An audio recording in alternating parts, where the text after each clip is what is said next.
Welcome to Literary Sound, your audiobook channel. So let's get on with our book Frankenstein, or The Modern Prometheus by Mary Shelley, published in 1818. Without further ado, let me tell you this story. Chapter 1. I am by birth a Genevese, and my family is one of the most distinguished of that republic. My ancestors had been for many years councillors and syndics, and my father had filled several public situations with honor and reputation. He was respected by all who knew him for his integrity and indefatigable attention to public business. He passed his younger days perpetually occupied by the affairs of his country, and it was not until the decline of life that he thought of marrying and bestowing on the state sons who might carry his virtues and his name down to posterity. As the circumstances of his marriage illustrate his character, I cannot refrain from relating them. One of his most intimate friends was a merchant who, from a flourishing state, fell, through numerous mischances, into poverty. This man, whose name was Beaufort, was of a proud and unbending disposition, and could not bear to live in poverty and oblivion in the same country where he had formerly been distinguished for his rank and magnificence. Having paid his debts, therefore, in the most honourable manner, he retreated with his daughter to the town of Lucerne, where he lived unknown and in wretchedness. My father loved Beaufort with the truest friendship, and was deeply grieved by his retreat in these unfortunate circumstances. He grieved also for the loss of his society, and resolved to seek him out and endeavour to persuade him to begin the world again through his credit and assistance. Beaufort had taken effectual measures to conceal himself, and it was 10 months before my father discovered his abode. Overjoyed at this discovery, he hastened to the house, which was situated in a mean street, near the Rus. But when he entered, misery and despair alone welcomed him. Beaufort had saved but a very small sum of money from the wreck of his fortunes, but it was sufficient to provide him with sustenance for some months, and in the meantime he hoped to procure some respectable employment in a merchant's house. The interval was consequently spent in inaction. His grief only became more deep and rankling when he had leisure for reflection, and at length it took so fast hold of his mind that at the end of 3 months he lay on a bed of sickness, incapable of any exertion.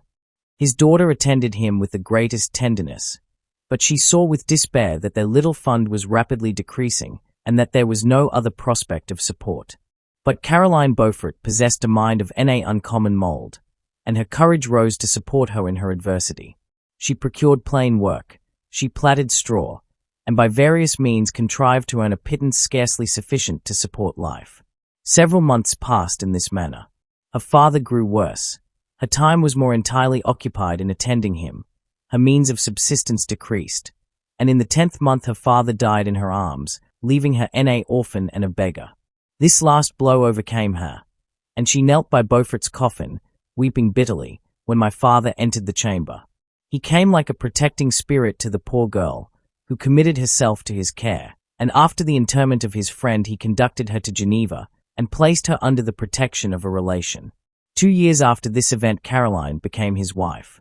When my father became a husband and a parent, he found his time so occupied by the duties of his new situation that he relinquished many of his public employments and devoted himself to the education of his children. Of these I was the eldest, and the destined successor to all his labours and utility. No creature could have more tender parents than mine. My improvement and health were their constant care, especially as I remained for several years their only child. But before I continue my narrative, I must record an incident which took place when I was 4 years of age. My father had a sister whom he tenderly loved, and who had married early in life an Italian gentleman. Soon after her marriage, she had accompanied her husband into her native country, and for some years my father had very little communication with her. About the time I mentioned she died, and a few months afterwards he received a letter from her husband, acquainting him with his intention of marrying an Italian lady, and requesting my father to take charge of the infant Elizabeth, the only child of his deceased sister. "It is my wish," he said, "that you should consider her as your own daughter and educate her thus. Her mother's fortune is secured to her, the documents of which I will commit to your keeping. Reflect upon this proposition, and decide whether you would prefer educating your niece yourself to her being brought up by a stepmother." My father did not hesitate, and immediately went to Italy, that he might accompany the little Elizabeth to her future home. I have often heard my mother say that she was at that time the most beautiful child she had ever seen, and showed signs even then of a gentle and affectionate disposition. These indications, and a desire to bind as closely as possible the ties of domestic love, determined my mother to consider Elizabeth as my future wife, a design which she never found reason to repent. From this time Elizabeth Lavenza became my playfellow and, as we grew older, my friend. She was docile and good-tempered, yet gay and playful as a summer insect. Although she was lively and animated, her feelings were strong and deep, and her disposition uncommonly affectionate. No one could better enjoy liberty, yet no one could submit with more grace than she did to constraint and caprice.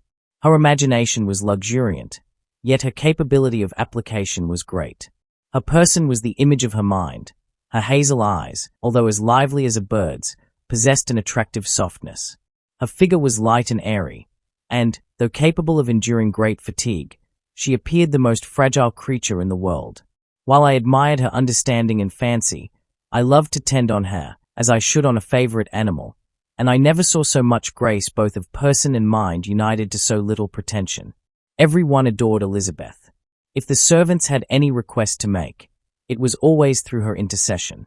We were strangers to any species of disunion and dispute, for although there was a great dissimilitude in our characters, there was an harmony in that very dissimilitude.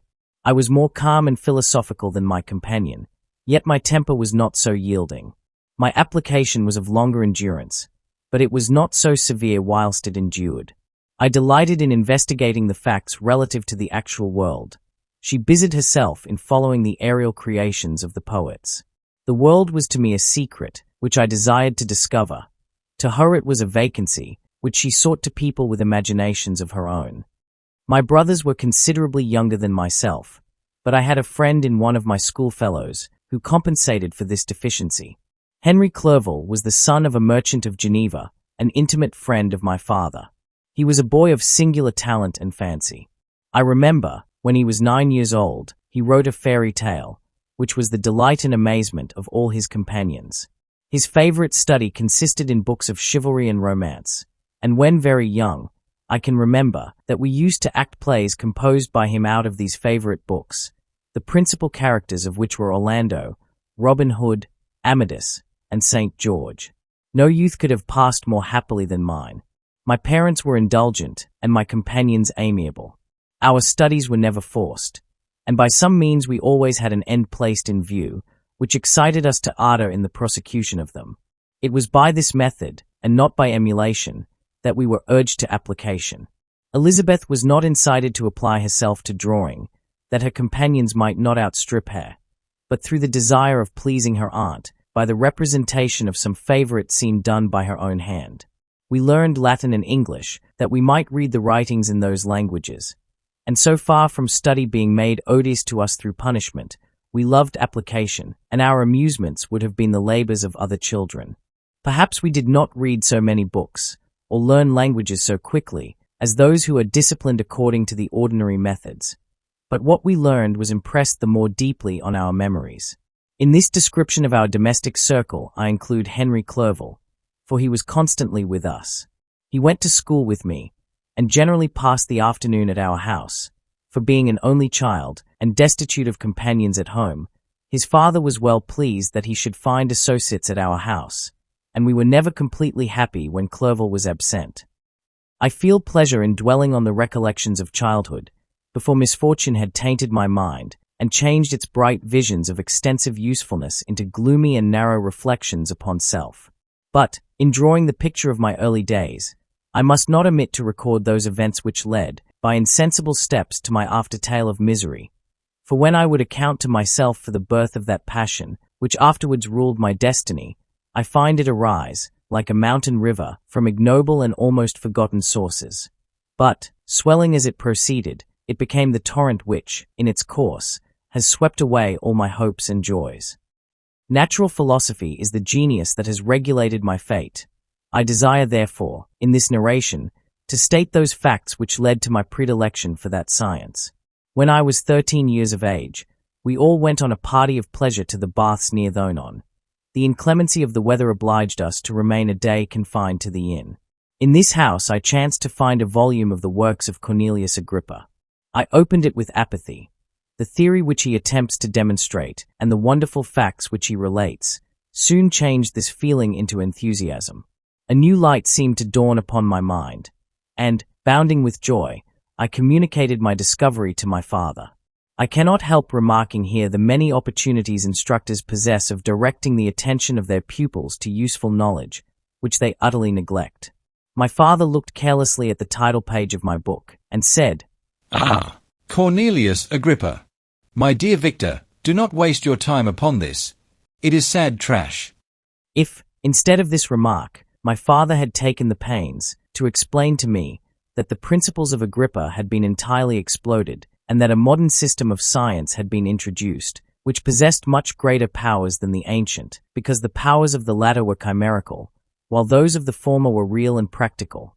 Under such circumstances, I should certainly have thrown Agrippa aside, and, with my imagination warmed as it was, should probably have applied myself to the more rational theory of chemistry which has resulted from modern discoveries. It is even possible that the train of my ideas would never have received the fatal impulse that led to my ruin. But the cursory glance my father had taken of my volume by no means assured me that he was acquainted with its contents, and I continued to read with the greatest avidity. When I returned home, my first care was to procure the whole works of this author, and afterwards of Paracelsus and Albertus Magnus. I read and studied the wild fancies of these writers with delight. They appeared to me treasures known to few beside myself, and although I often wished to communicate these secret stores of knowledge to my father, yet his indefinite censure of my favorite Agrippa always withheld me. I disclosed my discoveries to Elizabeth, therefore, under a promise of strict secrecy, but she did not interest herself in the subject, and I was left by her to pursue my studies alone. It may appear very strange that a disciple of Albertus Magnus should arise in the 18th century, but our family was not scientifical, and I had not attended any of the lectures given at the schools of Geneva. My dreams were therefore undisturbed by reality, and I entered with the greatest diligence into the search of the philosopher's stone and the elixir of life. But the latter obtained my most undivided attention. Wealth was an inferior object, but what glory would attend the discovery if I could banish disease from the human frame and render man invulnerable to any but a violent death? Nor were these my only visions. The raising of ghosts or devils was a promise liberally accorded by my favorite authors, the fulfillment of which I most eagerly sought. And if my incantations were always unsuccessful, I attributed the failure rather to my own inexperience and mistake than to a want of skill or fidelity in my instructors. The natural phenomena that take place every day before our eyes did not escape my examinations. Distillation and the wonderful effects of steam, processes of which my favorite authors were utterly ignorant, excited my astonishment. But my utmost wonder was engaged by some experiments on an air pump, which I saw employed by a gentleman whom we were in the habit of visiting. The ignorance of the early philosophers on these and several other points served to decrease their credit with me, but I could not entirely throw them aside before some other system should occupy their place in my mind. When I was about 15 years old, we had retired to our house near Belrive, when we witnessed a most violent and terrible thunderstorm. It advanced from behind the mountains of Jura, and the thunder burst at once with frightful loudness from various quarters of the heavens. I remained, while the storm lasted, watching its progress with curiosity and delight. As I stood at the door, on a sudden I beheld a stream of fire issue from an old and beautiful oak, which stood about 20 yards from our house.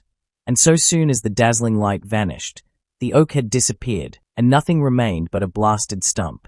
When we visited it the next morning, we found the tree shattered in a singular manner. It was not splintered by the shock, but entirely reduced to thin ribands of wood. I never beheld anything so utterly destroyed. The catastrophe of this tree excited my extreme astonishment, and I eagerly inquired of my father the nature and origin of thunder and lightning. He replied, "Electricity," describing at the same time the various effects of that power. He constructed a small electrical machine and exhibited a few experiments. He made also a kite, with a wire and string, which drew down that fluid from the clouds. This last stroke completed the overthrow of Cornelius Agrippa, Albertus Magnus, and Paracelsus, who had so long reigned the lords of my imagination. But by some fatality I did not feel inclined to commence the study of any modern system, and this disinclination was influenced by the following circumstance. My father expressed a wish that I should attend a course of lectures upon natural philosophy, to which I cheerfully consented. Some accident prevented my attending these lectures until the course was nearly finished. The lecture, being therefore one of the last, was entirely incomprehensible to me. The professor discoursed with the greatest fluency of potassium and boron, of sulfates and oxides, terms to which I could affix no idea, and I became disgusted with the science of natural philosophy, although I still read Pliny and Buffon with delight, authors, in my estimation, of nearly equal interest and utility. My occupations at this age were principally the mathematics, and most of the branches of study appertaining to that science. I was busily employed in learning languages. Latin was already familiar to me, and I began to read some of the easiest Greek authors without the help of a lexicon. I also perfectly understood English and German. This is the list of my accomplishments at the age of 17, and you may conceive that my hours were fully employed in acquiring and maintaining a knowledge of this various literature.